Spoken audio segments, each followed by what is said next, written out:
No, yo hablé con el presidente varios meses antes del cierre de listas, le planteé que quería ir a la Cámara. Para mí, toda la América Latina, en Argentina, pero en toda América Latina, vienen años importantes para el Congreso. Las leyes que tenemos que hacer y que realmente hay que hacer cambios estructurales en nuestro país, las leyes que hagamos los próximos 2 años van a marcar los próximos 15 de la Argentina y Sí. quiero poner mi granito de arena desde ¿Cómo ahí. cuáles, Daniel? Porque me parece que si algo le faltó a esta campaña fue hablar de qué leyes son necesarias tratar en el Congreso. No sé si coincide.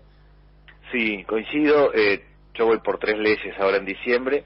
Una es el tema de transformar planes sociales en trabajo, generar una ley para que quien tiene un plan social, si toma un trabajo formal, toma un trabajo en blanco, se mantiene en el plan social durante 12 o 18 meses, depende del rubro productivo. Quien lo contrata, la empresa que lo contrata, tiene una deducción impositiva, especialmente si son jóvenes, si es primer empleo, y junto con eso hay un esquema de capacitación.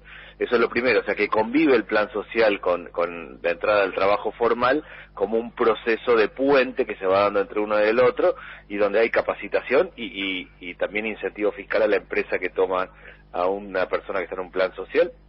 Cuando hablamos de un plan social estamos hablando de personas que cobran el 50% del salario mínimo en Argentina. Sí. Un segundo proyecto de ley es el tema de generar un sistema de crédito no bancario. A mi modo de ver, aquí hay 2 problemas graves: el precio de los alimentos y que todo el mundo debe plata y está endeudado, y que los más pobres están endeudados al 200% de interés anual en la financiera de la esquina. 200% de interés anual. Primero, eso no tendría que ser posible, ¿no? No, es que llamar usurario es ser demasiado respetuoso a eso. O sea, está claro que el fenómeno para mí en la Argentina es el recrédito. Uno toma un crédito y toma otro para tapar otro y otro para tapar otro. Sí.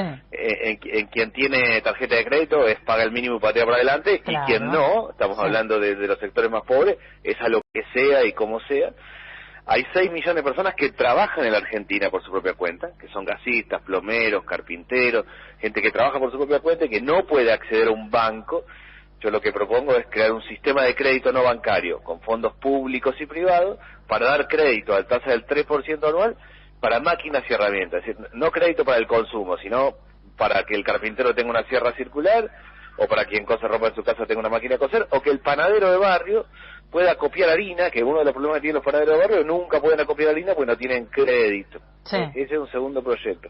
Y breve, un tercero, tiene que ver con una reforma de la escuela secundaria. Yo creo que tenemos que ir a una escuela secundaria más moderna, más tecnológica, del siglo XXI, ir al sistema dual, y que en los 2 últimos años alguien que está estudiando en la escuela además haga prácticas profesionalizantes. Las 2 cosas a la vez. Esto del sistema dual es que uno aprende estudiando pero también aprende haciendo. Bueno, esos son un poco los proyectos que yo quisiera presentar ahora a partir de diciembre. Bien, bueno, interesante, Tono. El tema del crédito es terrible, porque incluso en los bancos las tasas son imposibles para cualquier laburante, ¿no? Digo, el que va y toma un crédito es porque está ahorcadísimo de deudas y busca oxigenar, y la solución es mala, ¿no? Por lo menos aquel que pueda acceder. Y cuando no puede acceder al banco, que le pasa a la mayoría de los trabajadores precarizados, se meten en estas financieras que Daniel mencionaba, que la verdad, bueno, es un laberinto sin salida verdaderamente, ¿no? Un endeudamiento feroz que no se termina nunca y que nos condiciona. Bueno, y eso lo que marca es que la gente no arranca el mes de 0, sino de -10. Sí. O sea, uno arranca teniendo que pagar lo que no tiene, y entonces toma otro crédito, y otro para tapar otro, y otro para tapar otro. Y ¿No es es un posible fenómeno discutir el funcionamiento de estas financieras, Daniel, con esas tasas? Yo creo que sí, claramente. Bueno, mi objetivo es que sí. Primero, porque tiene que haber reglas, tiene que haber criterios. Crédito al 200% de interés anual no es crédito.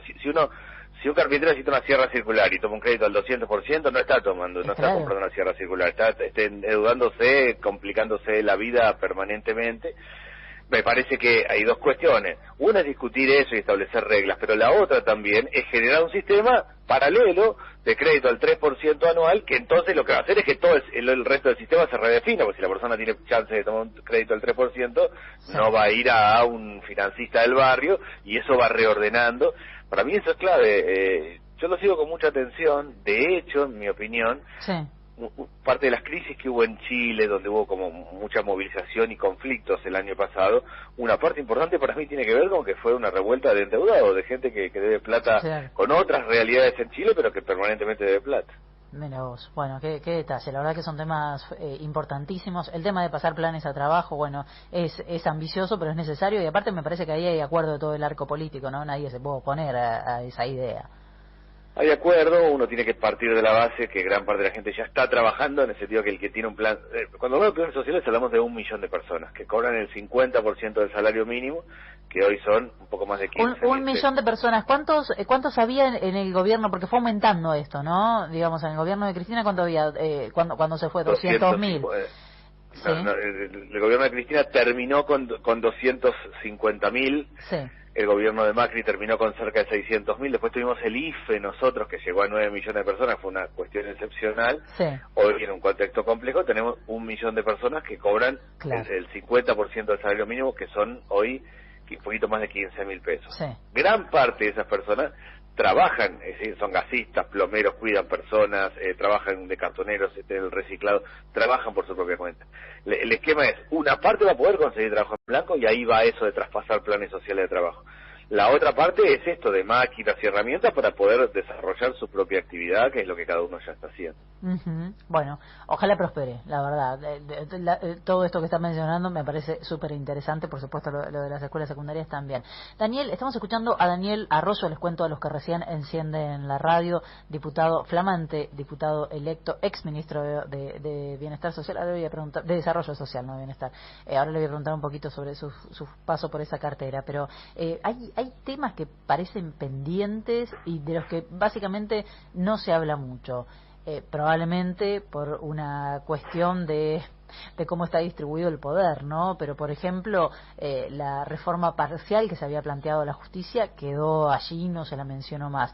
Obviamente de los medios de comunicación no se lo voy a preguntar porque no se habla, nunca fue una propuesta, ¿no? Modificar absolutamente nada con respecto a los medios de comunicación. Pero ¿está la idea, por ejemplo, de la justicia? Yo lo que creo que viene un tiempo realmente de hacer cambios estructurales. Para mí, en la pandemia se trató de sostener la situación social, de poder de evitar conflictos más grandes, de sostener la paz social, y hoy vienen reformas profundas. Para mí la reforma profunda tiene como 3 características. Una, la que tiene que ver con lo económico, que tiene que ver con el trabajo. Tenemos que reconstruir el esquema de que alguien, para que le vaya bien en Argentina, tiene que estudiar y trabajar, y eso es un conjunto de reformas significativas que hay que encarar, me parece a mí. Otra tiene que ver con todo lo que, con algunas reglas básicas. Yo partiría de una idea: comer tiene que ser barato en la Argentina, porque nosotros producimos alimentos. ¿Y por qué no lo es, Daniel? Porque usted, cuando estuvo en el Ministerio de Desarrollo, era uno de los grandes temas también, y lamentablemente desde el comienzo del gobierno, está bien, contextualicemos, venimos de una crisis terrible, los precios de los alimentos ya estaban altos, la inflación era altísima durante el gobierno de Mauricio Macri, contextualizamos todo, la pandemia empujó en el mundo el precio de los alimentos, pero nosotros, país productor de alimentos, ¿por qué tiene tanta dificultad el gobierno para poder controlar esto que empuja cada vez a más argentinos y argentinas a la pobreza? No, claramente el gobierno no quiere que esto ocurra, pero ¿por qué tiene tanta dificultad para poder controlar el tema de los precios? Yo creo que, más allá del tema del contexto internacional y donde el precio de los alimentos a nivel internacional sube, hay 2 cuestiones que son argentinas. Uno es el tema de la intermediación, porque el tambero saca el litro de leche a 25 o 30 pesos y la leche termina en 120 pesos en la góndola. En ese proceso de intermediación hay gran parte del problema, lograr que el productor le venda directamente al consumidor. Yo llevé adelante muchas políticas orientadas a eso, a que el productor le venda directamente al consumidor, tener 400 pequeños mercados centrales en la Argentina, generar mecanismos para que funcione, por ejemplo, la ley de góndolas. La ley de góndolas, que es una buena ley, establece que en la góndola tienen que estar todos los productos de la empresa grande, chica, mediana, de la economía popular, que en el medio tiene que estar el precio más bajo. Entonces uno se ubica, sabe dónde está parado, y cada uno, de acuerdo a su bolsillo, verá que puede comprar, pero está claro que hay una referencia y está todo. Ese es por un lado, el tema de que el productor venda directamente al consumidor, a mí me parece que es un punto clave. Claro. Y el otro es el tema del crédito, por eso le doy tanta importancia, no solo el crédito mismo, claro, para el carpintero, sino para el panadero, para gran parte de los productores. Esas 2 cuestiones yo creo que son bienes argentinas, específicas de Argentina, y son las que tenemos. La demora en la implementación de la ley de góndolas también es inexplicable, ¿no? Pero me queda me queda poco tiempo, Daniel, y le quiero preguntar por la cuestión política, cierro con esta pregunta: ¿cómo está el frente puntualmente hoy, de cara a lo que se viene, que decíamos recién no será sencillo, porque se viene una negociación con el Fondo Monetario Internacional y la pregunta y la pulseada es justamente quién va a pagar ese ajuste que va a pedir el fondo sigue siendo el mismo de siempre, quiénes van a poner el hombro para pagar esa deuda que se dio en un contexto totalmente insólito que por lo visto no tenemos mucho margen para discutirla. Sí, el Frente de Todos está más ordenado y yo creo que después de la semana posterior a las pasos que hubo tanta tensión, se conformó, a mi modo de ver, un gobierno más homogéneo y más ordenado, no solo por los cambios que se dieron en el gabinete, tanto en el caso del gobierno nacional, con la incorporación de Mansur y de otros ministros, sino también en el caso de la provincia de Buenos Aires, y claramente me parece que hay más coordinación de las políticas públicas. El gran desafío en el acuerdo con el Fondo Monetario, está claro que tenemos que ir a un acuerdo con el Fondo Monetario, es equilibrio, es racionalidad económica con los 45 millones de argentinos adentro. Esto no se trata del ajuste clásico que es efectivamente se achica un contexto en donde nosotros ya estamos con problemas, ya tenemos 40% de pobreza, tenemos 22% de desocupación en las jóvenes, 45% de trabajo informal.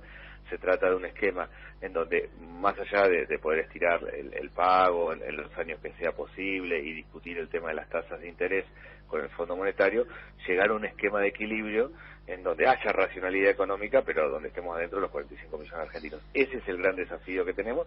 Yo creo que esta idea del presidente de plantear un proyecto, un plan plurianual que va a mandar al Congreso ahora, del acuerdo con el Fondo, nos va a permitir generar consensos y acuerdos. Hay consenso, por lo pronto, dentro del Frente está consensuado eso. Sí, claramente, pero además yo tengo buena expectativa de que podamos generar consensos en el Parlamento. Mi experiencia es que hay que aprovechar los años no electorales para generar consensos en el Parlamento, con otros espacios políticos. En los años electorales, más la próxima vez que se va a elegir presidente, es mucho más complejo. Pero en los años no electorales es donde hay que generar consensos y claramente, para mí, ahora, en estos meses, vamos a tener un rol activo el Parlamento en esa línea. Daniel Arroyo, hablaremos seguramente en las próximas semanas. Muchas gracias por recibirnos.